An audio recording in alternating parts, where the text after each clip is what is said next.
శక్తి మీకే ఉన్నది, మీరే నిర్ణయించుకోవాలని చెప్తున్నాను. ఈ రోజున రకరకాల రంగాలకు సంబంధించినటువంటి గొప్ప గొప్ప వ్యక్తులు వాళ్ళు గుర్తింపు వస్తుందా రాదా అని కాదు, అది వాళ్ళ ఇంట్రెస్ట్ కొద్ది. ఈ రోజున ఇక్కడ ఒక్కొక్కడు శిల్పకళాకారులు ఉన్నారు, అలాగే కొన్ని art forms of village rural సంబంధించిన వాళ్ళు ఉన్నారు, సమయ గారు ఇట్లాగా అలా రకరకాల కవులు ఉన్నారు. వీళ్ళందరూ కూడాను ఆ పని చేసుకుంటూ వెళ్ళిపోయి అదే మా జీవితం, అదే మా ధ్యేయం అంటూ అలా ముందుకు వెళ్ళిపోయే దీంట్లో ఈ రోజున ప్రభుత్వాలు గుర్తించి వాళ్ళకి పద్మశ్రీ అవార్డులు ఇవ్వటం అన్నది, పద్మ అవార్డుతో గౌరవించుకోవడం అన్నది ఈ సందర్భంగా నేను వాళ్ళ గుర్తించినటువంటి భారత కేంద్ర ప్రభుత్వానికి నేను మనస్ఫూర్తిగా నా అభినందనలు తెలియజేస్తాను, నా సంతోషాన్ని వ్యక్తపరుస్తాను.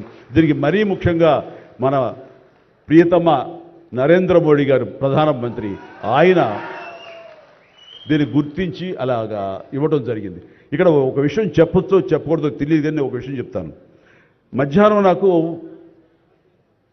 అవార్డు మీకు ఇవ్వాలనుకుంటున్నాము, మీకు మీ కన్ఫర్మేషన్ కానీ మీ యొక్క ఆమోదం మాకు తెలియాలంటూ హోమ్ డిపార్ట్మెంట్ నుంచి ఫోన్ ఇచ్చినప్పుడు ఒక షాకు లోన్ అయ్యాను.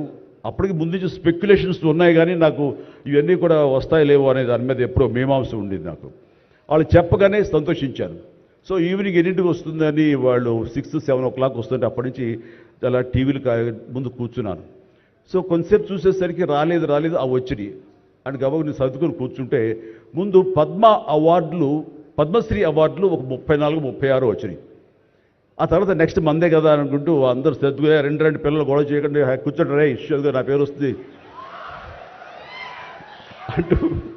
అంటూ కూర్చాను. అరగంట అయింది రాలేదు, గంట అయింది రాలేదు, గంటన్నర అయింది. ఓరి బాబోయ్ ఏంటిది, ఏదైనా మళ్ళీ ఏమైనా మారుస్తారా, మనకి వచ్చే అవకాశం లేదని చిన్న మీమాంసలో ఉన్నారు. ఆ తర్వాత వచ్చిందనుకోండి, ఆ తర్వాత ఇదే డౌట్ నేను మన వెంకయ్యనాయుడు గారి ఇంటికి వెళ్ళి నేను ఆయన గౌరవంగా ఆయన సన్మానించుకున్నప్పుడు ఆయన ముందు చెబితే ఇదంతా కూడా నరేంద్ర మోడీ గారు ఒక ఆలోచన అండి. పద్మశ్రీ అవార్డులు చాలా బడుగు బలహీన వర్గాలకు సంబంధించినటువంటి చిన్న స్థాయి కళాకారులకు వచ్చింది.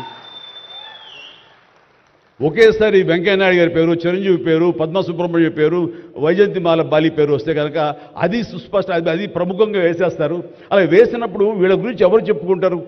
కాబట్టి వీళ్ళ గురించి చెప్పుకోవాలి అంటే గంటన్నర టైం మధ్యలో గ్యాప్ ఇవ్వండి. గంటన్నర వరకు వాళ్ళ గురించి చర్చ జరుగుతుంది. వాళ్ళు ఎవరు అంటారు, ఇక్కడ సమ్మయ్య ఎవరు, ఆచార్య గారు ఎవరు, ఇలా పేర్లని చెప్పుకుంటూ వాళ్ళ గురించి ఆలోచిస్తారు, చర్చించుకుంటారు. వాళ్ళకి గుర్తింపు వస్తుంది. అది రిజిస్టర్ అయిన తర్వాత దెన్ చిరంజీవి వెంకయ్యనాయుడు గారు డబ్బు ఇష్టం అన్నారు. అది నిజంగా గొప్ప ఆలోచన, గొప్ప ఇది. వారి గురించి తెలుసుకున్న తర్వాత నాకు నరేంద్ర మోడీ గారి మీద గౌరవం మరింత పెరిగింది ఆయన ఆలోచించి. సో ఇలాంటి సన్మానం జరగటం అన్నది నాకు నిజంగా అత్యంత గౌరవంగా భావిస్తాను. నా జన్మ సార్థకమైందని భావిస్తున్నాను. ఎన్నో కార్యక్రమాలు చేశాను. ఇది సినిమాల్లో రాణించిన కూడా సినిమాల్లో ఎంతో ప్రప్రథమ స్థానంలో ఎన్నో సంవత్సరాలు దశాబ్దాలుగా ఉండటమే కాకుండా ఆర్టిస్ట్కి సామాజిక బాధ్యత,